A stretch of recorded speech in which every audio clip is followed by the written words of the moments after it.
Hermanas, tengan todos ustedes muy buenos días. Quienes hablan como todos los días.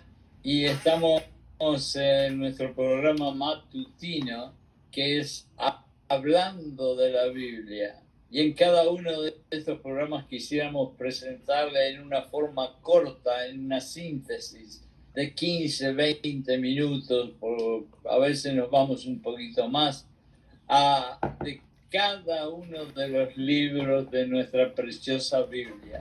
Habemos algunos que conocemos algo de la Biblia, otros que conocen poco, otros que conocen un poquito más. Y yo creo que muchas veces el hablar de la Biblia no es aprender cosas nuevas, sino que simplemente es recordar cosas que por trajines de la vida a veces nos vamos olvidando.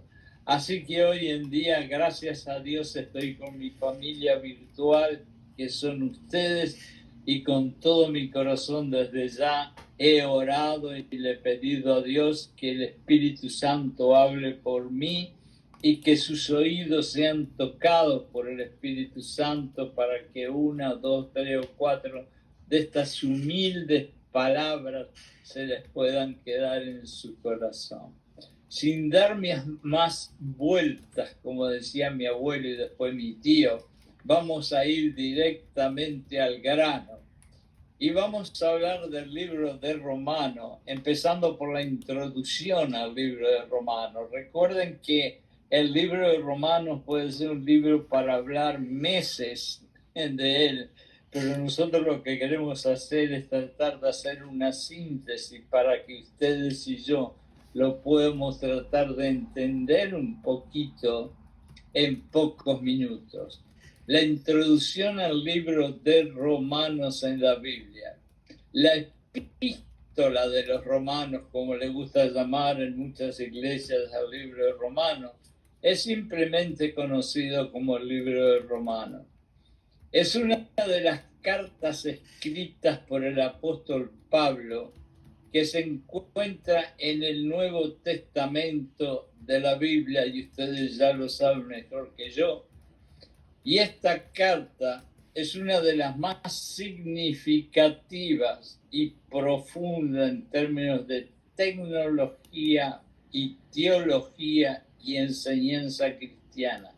¿Y saben por qué? Porque le puse la palabra tecnología porque en aquella época, en la forma en que Pablo escribía, era una forma que hoy en día podríamos decir tecnológica, por la clase de gramática avanzada que él tenía. Pablo era prácticamente uno de los hombres más inteligentes y más capaces académicamente que existían, y por lo tanto tenía una habilidad verbal o para escribir gramaticalmente maravillosa, y por eso sus términos parecen sencillos, los puede entender un niño de 10 años, pero también son muy profundos. Este libro, porque algunos le llaman carta, pero a mí me gusta llamarle libro, está escrita a la comunidad cristiana que había en Roma. Acuérdense que en aquellos tiempos en Roma prácticamente se le odiaba a los cristianos y terminaba muchas veces en el Coliseo romano siendo comida de leones o de gladiadores asesinos. Y entonces existía cierta confusión. No se olviden, ellos fueron los que hicieron nuestras bases para la iglesia que tenemos hoy en día. Por lo tanto, estaban luchando con los pensamientos y las ideas acerca de Jesucristo y de la nueva revolución espiritual. Y Pablo, quien en el fondo estaba lleno de amor, quería lógicamente que todos aquellos que seguían a Jesucristo crecieran en su ambiente espiritual, y por eso le escribe la carta. La carta esta aborda un amplio tema de mensajes teológicos y éticos, y ustedes entienden perfectamente la palabra ético, mientras presentan al mismo tiempo el mensaje central del Evangelio de nuestro Señor Jesucristo. Es tan intelectual y tan inteligente que mezcla palabras y conceptos profundos, lógicamente, con el mensaje y las palabras simples de nuestro Señor Jesucristo para poder penetrar mejor en el corazón de aquellos romanos. La carta comienza con una introducción que establece la autoridad y la identidad del autor. ¿Y quién es el autor? Pablo y su llamado apostólico. Pablo se presenta como siervo de Jesucristo. Es maravillosa la humildad que tiene Pablo.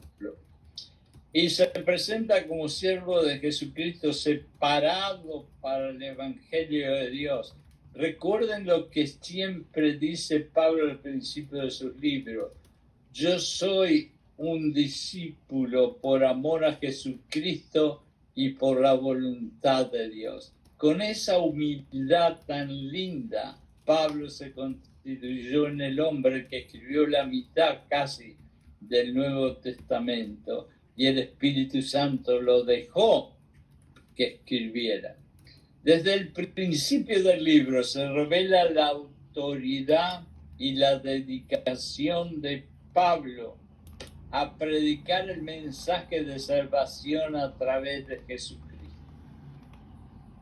En los primeros capítulos, Pablo desarrolla la idea de la universalidad del pecado. En otras palabras, desde el principio del arranque, como dice mi tío, del libro, ya nos dice que todos nosotros somos pecadores y no hay ninguno que sea un ángel, mostrando en el libro como tanto judíos como gentiles están bajo la condenación del pecado y necesitan la justificación por la fe en Jesucristo. Voy a repetir, necesitan ser justos. ¿Y de qué forma? Por tener fe en Jesucristo. También Pablo explora, me encanta, porque a pesar de su intelectualidad, su inteligencia y su capacidad académica, a él le encanta explorar como si fuera un niño de 14 años. Explora la idea que la salvación no se obtiene a través de las obras de la ley, sino por la gracia divina de nuestro Dios y la fe en Jesucristo. Ahora pongan ustedes las dos cosas juntas, pongan la gracia que le está cayendo de parte de Dios y pongan la sangre de Jesucristo que dio por ustedes. Y cuando ustedes crean, adopten y hagan los mandamientos que Dios y Jesucristo les dicen, entonces la gloria eterna te está esperando. La carta del apóstol también profundiza en el papel de la fe y la obediencia en la vida del creyente. En otras palabras, si me amas, me obedeces. Así dice la Biblia, ¿verdad? Ustedes han leído la Biblia mejor que yo. Si me amas, me obedeces. Quiere decir que no me digas que yo amo a Jesucristo si no lo obedezco. Y no me digas que tengo fe en Jesucristo, pero no hago lo que Él me dice que haga. Así que si yo quiero la vida eterna, yo creo en Jesucristo, pero yo tengo que hacer lo que Jesucristo me dice.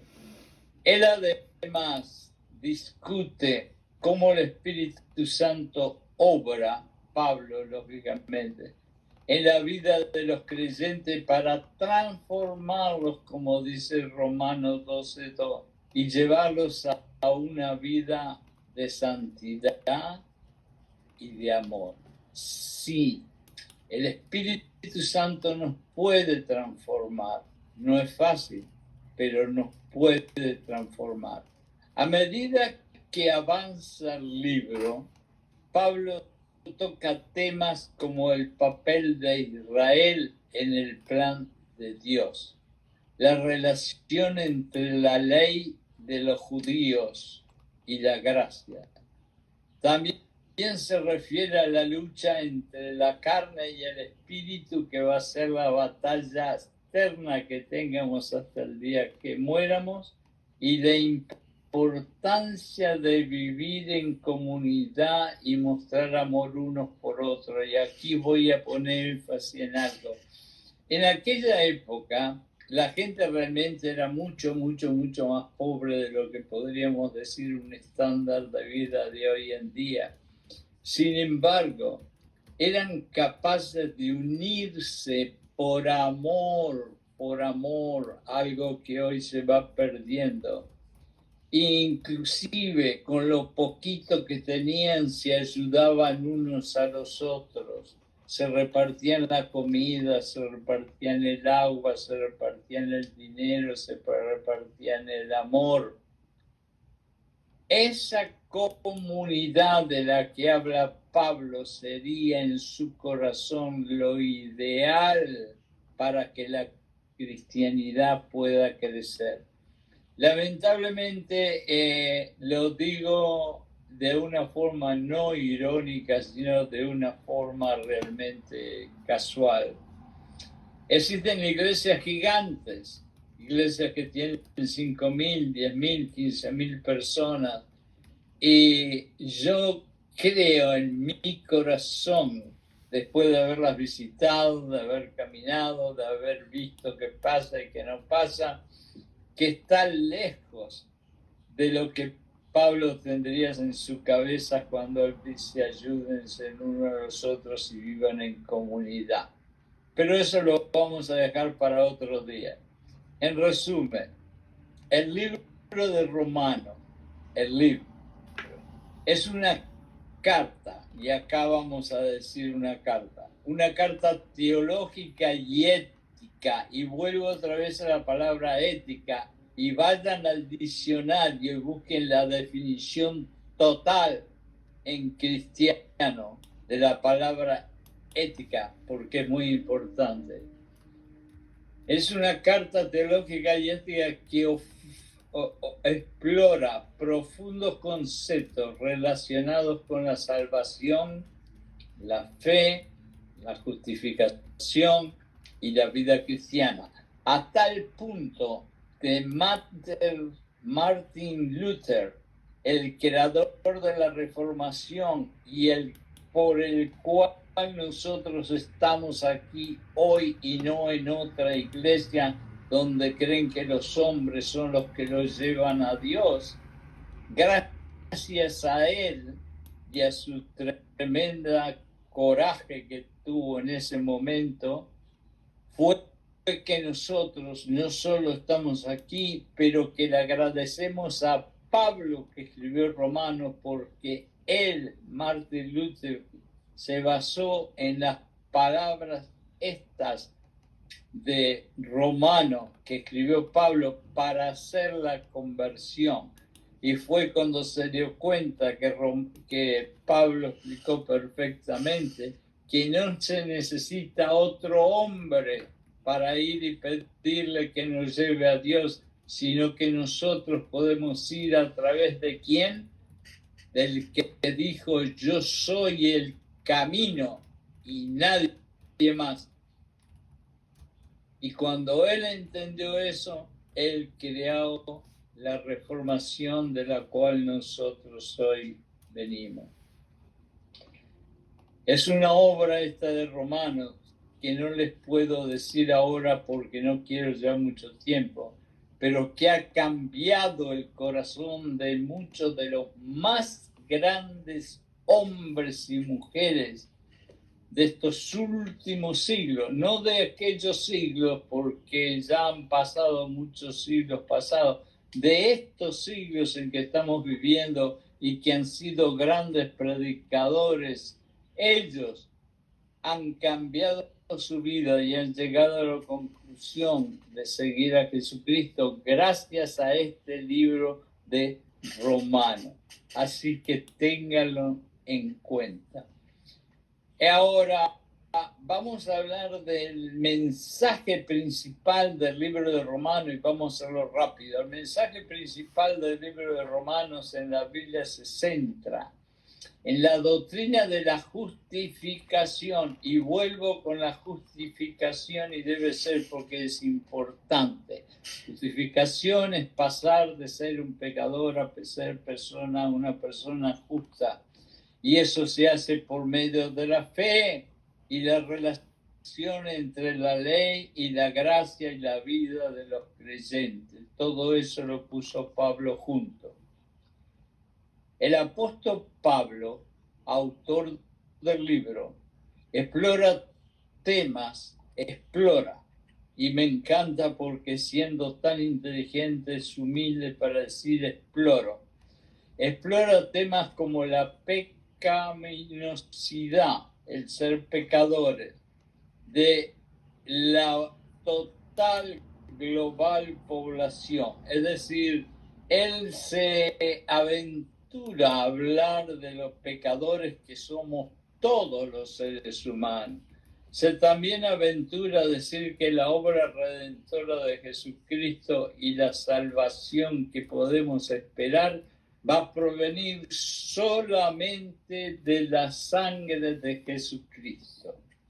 El libro de Romanos comienza con una discusión con la condición pecaminosa de la humanidad y la necesidad de la salvación. El libro comienza diciendo: todos nosotros somos pecadores, pero necesitamos salvarnos. ¿Qué vamos a hacer? Y entonces poco a poco, otra vez que escribe el libro, Pablo nos va llevando y nos va diciendo: lo único que nos va a llevar a la salvación es abrirle el corazón y decirle que entre en nuestro Señor Jesucristo. Pablo argumenta que todos nosotros hemos pecado y estamos separados de Dios, o estuvimos separados de Dios, pero que la justificación no viene a través de la observación de la ley, sino por la fe en Jesucristo. No es observando la ley, no es aquellos 800 regulaciones o 700 que tenían los judíos y que tenemos que mirar todo el día el libro para ver si estábamos correcto o incorrecto, y si rompíamos uno solo de todas aquellas regulaciones, las rompíamos todas en un trabajo impresionante. No sé cómo se hacía, pero él nos dice que no es así. La justificación no viene a través de la observación de la ley completamente, sino por la fe y la sangre de Jesucristo. Esta justificación es un acto de gracia divina. Gracia divina significa que Dios nos tiró de regalo como una lluvia de gracia sobre nosotros, y nosotros todavía seguimos quejándonos. Dios nos llenó de una gracia infinita y gratis, y hay muchos que todavía hoy en día no lo entienden. Entonces nos muestra cómo la ley revela el pecado, pero no puede salvar. En otras palabras, es lógico, yo tenía 800 leyes y hacía por lo menos 17 pecados por día. Me mostraba la ley exactamente los pecados que yo había hecho, pero no me podía salvar. Entonces, ¿para qué me servía la ley? Y por eso llegó la sangre del Cordero. El apóstol enfatiza que los creyentes son liberados del dominio del pecado y la condenación por medio de solo una cosa. Y otra vez lo vuelvo a repetir, la sangre de Jesucristo. El mensaje central del libro de Romanos es que la salvación es un don gratuito. ¿Y dónde vamos a encontrar hoy muchas cosas gratis? Y es gratuito de la gracia infinita y abundante que Dios nos tira sobre nosotros. Y es a través de la fe en Jesucristo, independiente de las obras humanas, y aquí es algo bien importante. Pablo insta a los creyentes a vivir vidas transformadas por la gracia, como dice Romanos 12:2, transformación de la mente, donde el Espíritu Santo trabaja en ellos para producir fruto, no frutos, inconformarlos a la imagen de Cristo. En resumen, el libro de Romanos proclama la grandiosa verdad que la justificación, y vayan a buscar la palabra de justificación en la definición de un diccionario, y la vida de Cristo son dones divinos alcanzados a través de la fe, no por obra, y llama a los creyentes a vivir en gratitud y obediencia a esta verdad. Vamos a mirar aquí que la justificación y la vida en Cristo son dones divinos alcanzados a través de la fe y no por obra. Entonces Santiago nos dice que la fe sin obra es muerta, pero Pablo nos dice que son las obras las que no caminan, sino la fe. Es una contradicción, pero están diciendo lo mismo. Lo que están diciendo es que cuando tenés fe en la Biblia, Dios dice, yo ya tengo obras para ti, preconcebidas para que las hagas. Así que cuando tu fe ya está 100% en Jesucristo, Dios ya tiene obras para ti, pero no son tus obras, no es tu esfuerzo. No es que todos los días le estés llevando flores a la iglesia, limpiando los bancos, limpiando los baños, limpiando la azotea, arreglando el aire acondicionado, barriendo el piso de la iglesia. No, esas son las obras que tú querés hacer para creer que con esas obras vas a ganarte la vida eterna. No, es por la fe en la sangre de Jesucristo. Acuérdate de Juan 3:16. No te lo voy a decir porque tú lo conoces de memoria. Ahora, cada vez que yo hago un libro, una de las cosas que hago es agarrar 2 por lo menos de los versos más importantes de los libros. ¿Y por qué lo hago? Porque cuando yo encuentro los 2 versos casi más importantes del libro, prácticamente esa es la carne, como se dice en los comerciales de la televisión, de las cosas importantes que se quieren decir. Y Pablo aquí nos dice, en Romanos 3:23, por cuanto todos pecaron y están destituidos de la gloria de Dios. Él nos dice a nosotros, todos ustedes son pecadores, por lo tanto no merecen la gloria de Dios. Este verso, que leí, destaca la idea de que todas las personas son pecadoras y no pueden alcanzar la gloria de Dios por sus propios méritos. Aquí vuelvo yo a repetir, son todos pecadores. Y por más que te esfuerces en hacer las cosas más maravillosas del mundo y ayudar a todos los niños, todos los ancianos y darle de comer a todo el mundo, no vas a descansar, no va a ser suficiente, porque lo estás haciendo en tu propia carne, estás haciendo un esfuerzo en tu propio cerebro, en tu propio corazón, en tu propio yo,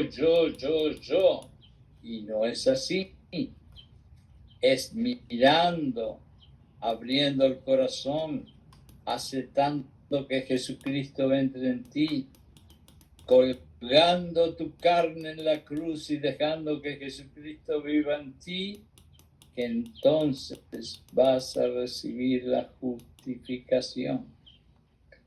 Estos versículos resumen conceptos clave sobre el pecado, el libro de Romanos, la redención y la salvación que están en el libro de Romanos. Ahora, para terminar, vamos a hacer una cosa muy fácil. Yo me voy a convertir, como ya lo dice varias veces, en un doctor que les ha hablado de los síntomas de varios de los problemas, pero ahora voy a tratar de darles un tratamiento. Y entonces la pregunta que yo me voy a hacer y ustedes se van a hacer es esta.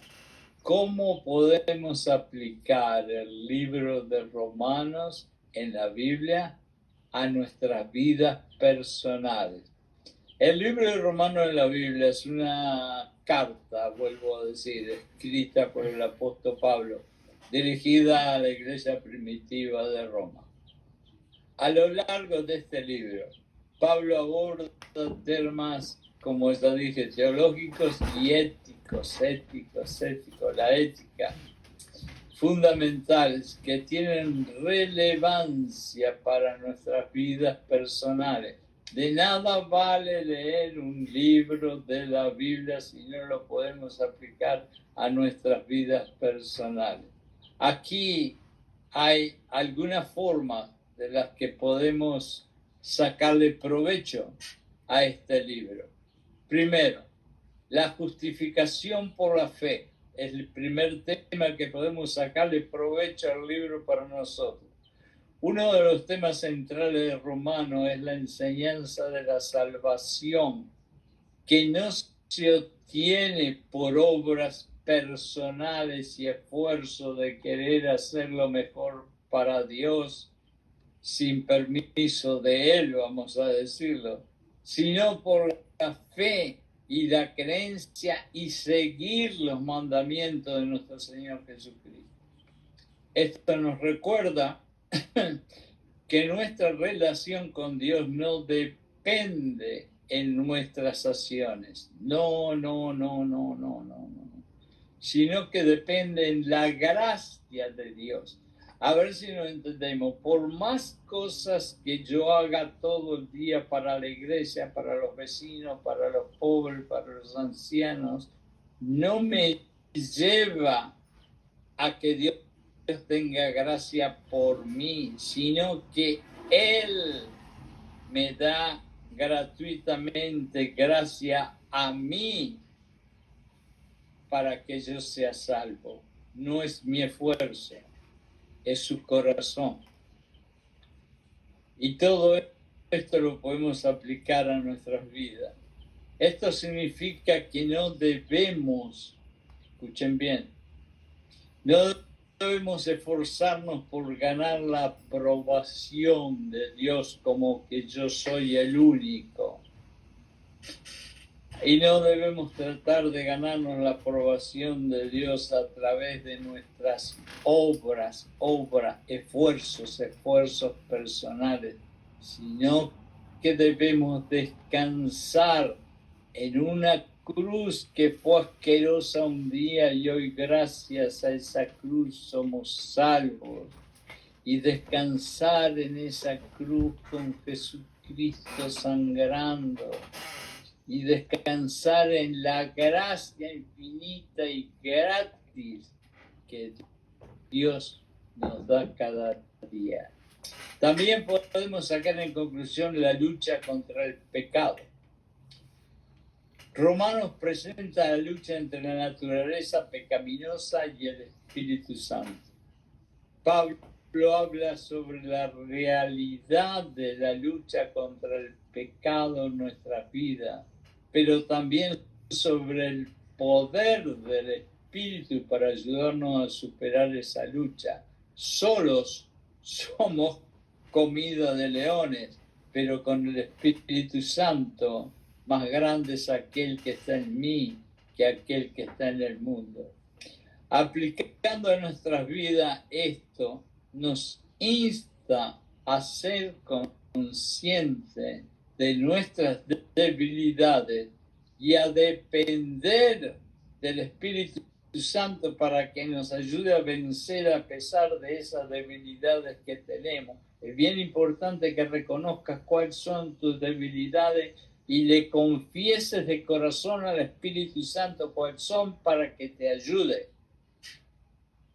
Otra de las cosas que podemos sacar es la transformación de la mente. Esta quizás es una de las más conocidas de las palabras de nuestro querido Pablo. La transformación de la mente. En Romanos 12:2 vamos a leer: no se amolden al mundo actual, sino sean transformados mediante la renovación de su mente. Así podrán comprobar cómo es la voluntad de Dios, buena, agradable y perfecta. Así que entonces el asunto es que tenemos que transformar nuestra mente porque somos nuevas criaturas cuando venimos a Jesucristo. Y entonces la transformación de la mente es que no nos debemos amoldear, no debemos seguir las cosas que la gente en el mundo hace ni las cosas que nosotros hacíamos cuando estábamos totalmente libre locura en el mundo. Y cómo lo hacemos con la renovación de nuestra mente. Pónganse en la cabeza, por ejemplo, un ejemplo. Esta es mi cabeza. Pero pónganse en la imaginación que es un vaso y que es un vaso de vidrio y que yo tengo la cabeza llena de agua y ustedes pueden ver un vaso de vidrio aquí que tiene agua adentro, pero el agua está borrosa, está llena de mugre, está llena de barro, está llena de basura. Entonces lo que ven ustedes acá es un vaso de vidrio limpio, pero que adentro está toda sucia, oscura, marrón, fea.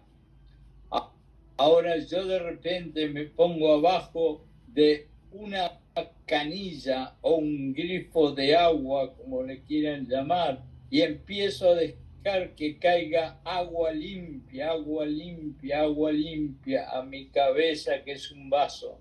Y cae agua, y cae agua, y cae agua, y cae agua limpia. ¿Ustedes saben lo que va a suceder? Toda la basura, todo el barro, toda la porquería que tenía en la cabeza va a salir para afuera, va a caer para el suelo. Y acá dentro, en esta cabecita que va a ser un vaso de vidrio, ustedes van a poder ver que está todo claro, limpito, y que toda el agua que está acá dentro es limpia, fresca, clarita. Bueno, eso es la transformación. Es cuando le empezamos a poner pensamientos positivos que vamos a encontrar en la Biblia todos los días, todos los días, todos los días, todos los días, hasta que los pensamientos negativos y de Satanás empiezan a desaparecer de nuestra mente. Esa es una forma de explicarlo. Pablo también nos invita a no conformarnos a las pasiones del mundo. ¿Cuántos de nosotros hemos estado en un montón de pecados, hemos tomado alcohol, han hecho droga, han robado, han hecho otras cosas horribles y se han salvado y han llegado a la cruz de Jesucristo humildemente y arrepentidos? Dios Y Pablo le está diciendo, no vuelvan otra vez a esas cosas, sino sean transformados y sean una nueva criatura.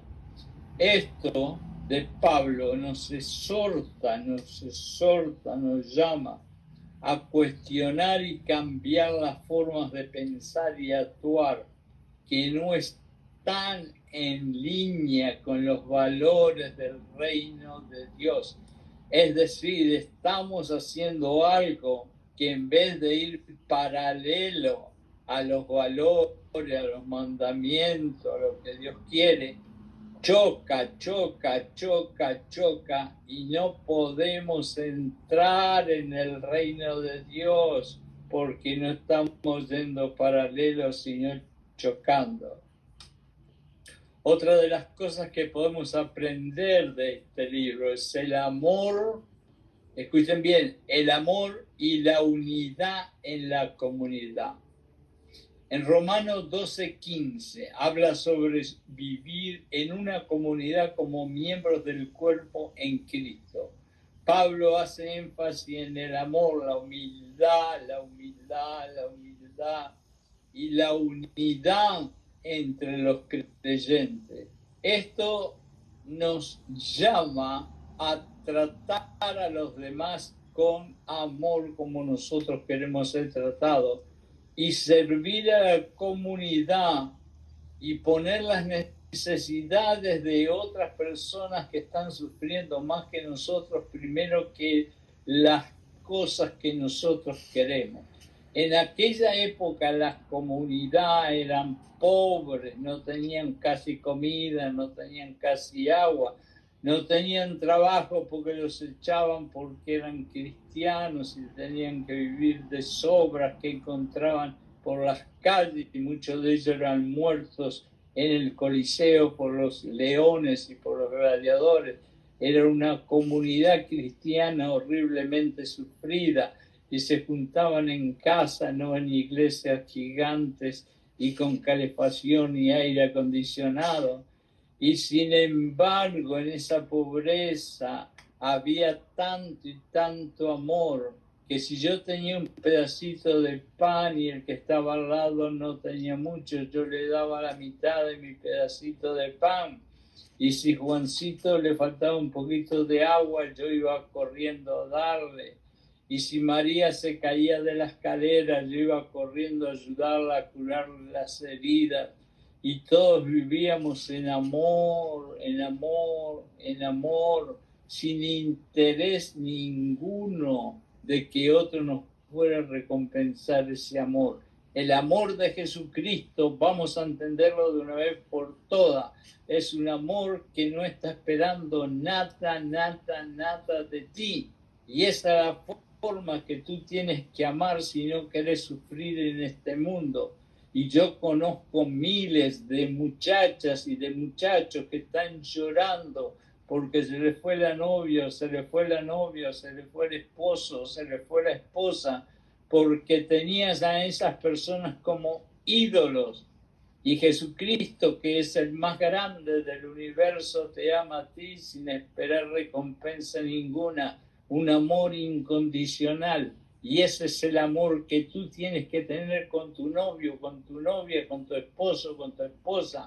Un amor incondicional, porque el día que se vayan y todo el mundo viene y se va, te va a quedar lo más grande del universo que se llama Dios y se llama la sangre de Jesucristo que van a estar contigo continuamente. Así que aprende eso que Pablo nos está enseñando en este momento. Otra de las cosas, y aquí voy a terminar, es la sumisión a las autoridades. Es bien importante.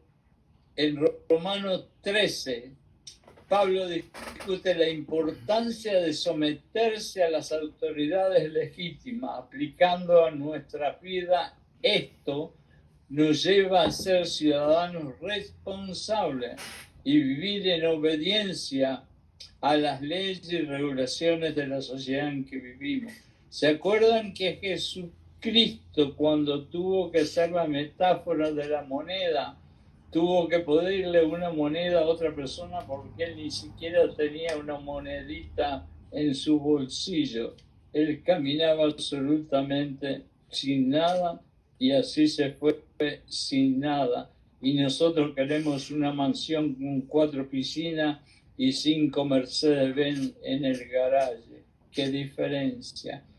Entonces nos dice aquí Pablo, si la monedita tiene la foto o tiene la imagen de Julio César, a Dios lo que es de Dios y a Julio César lo que es de Julio César. En otras palabras, las autoridades están allá porque de alguna forma, ya sean buenos, ya sean malos, Dios dejó que estuvieran allá. Y nosotros, ¿qué tenemos que hacer?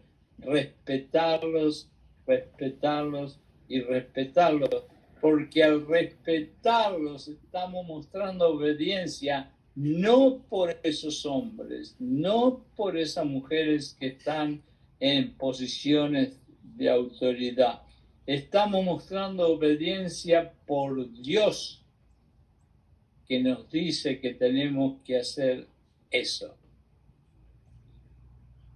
Hay algo que Pablo dice que es la libertad de Cristo. Y la libertad de Cristo es la libertad que conseguimos cuando tenemos a Cristo dentro de nosotros. Y para que nosotros tengamos esa maravillosa libertad, nos podemos ir al libro de Gálatas 2:20 y podemos leer: tenemos que crucificarnos todos los días con Cristo y dejar que Cristo viva dentro de nosotros, y nuestra carne tiene que morir. Ustedes saben cómo es eso, es como ir todos los días en la mañana cuando se levantan a la cruz y colgar en la cruz como si hubiera un clavo la carne que tenemos nosotros, y entonces pedirle a Jesucristo que por favor viva dentro de nosotros y nosotros actuar como Jesucristo. En resumen, hermanos y hermanas, el libro de Romanos ofrece una profunda guía para nuestra vida espiritual y práctica.